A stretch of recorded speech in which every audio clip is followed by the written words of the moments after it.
Had King Solomon been the janitor, with all his treasures piled up in the basement, Jim would have pulled out his watch every time he passed, just to see him pluck at his beard from envy.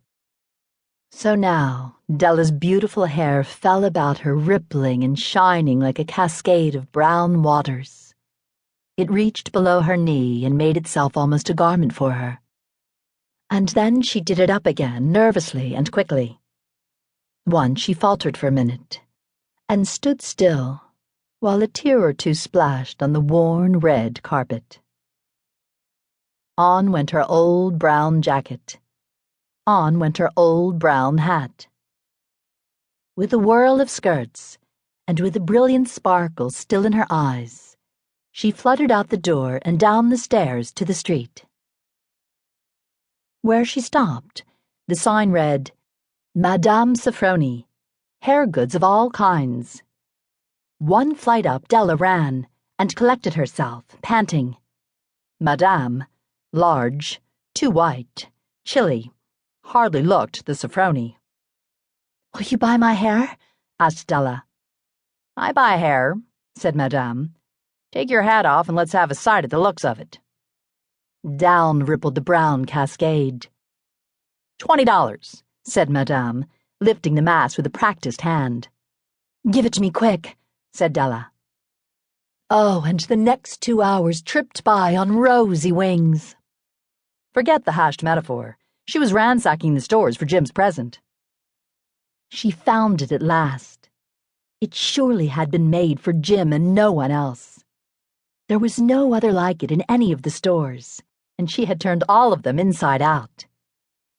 It was a platinum fob chain, simple and chaste in design, properly proclaiming its value by substance alone and not by meretricious ornamentation, as all good things should do. It was even worthy of the watch. As soon as she saw it, she knew that it must be Jim's. It was like him.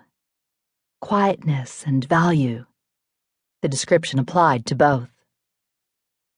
$21 they took from her for it, and she hurried home with the 87 cents. With that chain on his watch, Jim might be properly anxious about the time in any company. Grand as the watch was, he sometimes looked at it on the sly on account of the old leather strap that he used in place of a chain. When Della reached home, her intoxication gave way a little to prudence and reason. She got out her curling irons and lighted the gas, and went to work repairing the ravages made by generosity added to love. Which is always a tremendous task, dear friends. A mammoth task. Within 40 minutes her head was covered with tiny, close-lying curls that made her look wonderfully like a truant schoolboy. She looked at her reflection in the mirror long, carefully, and critically. "If Jim doesn't kill me," she said to herself, "before he takes a second look at me, he'll say I look like a Coney Island chorus girl.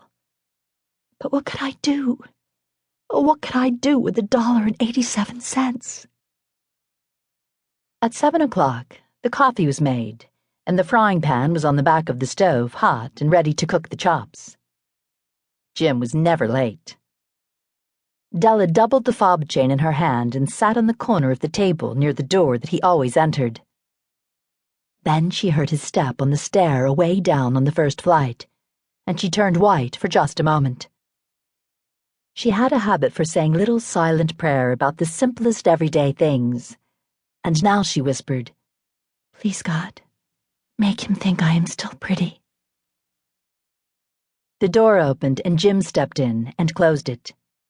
He looked thin and very serious. Poor fellow, he was only 22, and to be burdened with the family. He needed a new overcoat, and he was without gloves. Jim stopped inside the door, as immovable as a setter at the scent of quail. His eyes were fixed upon Della, and there was an expression in them that she could not read, and it terrified her. It was not anger, nor surprise, nor disapproval, nor horror, nor any of the sentiments that she had been prepared for.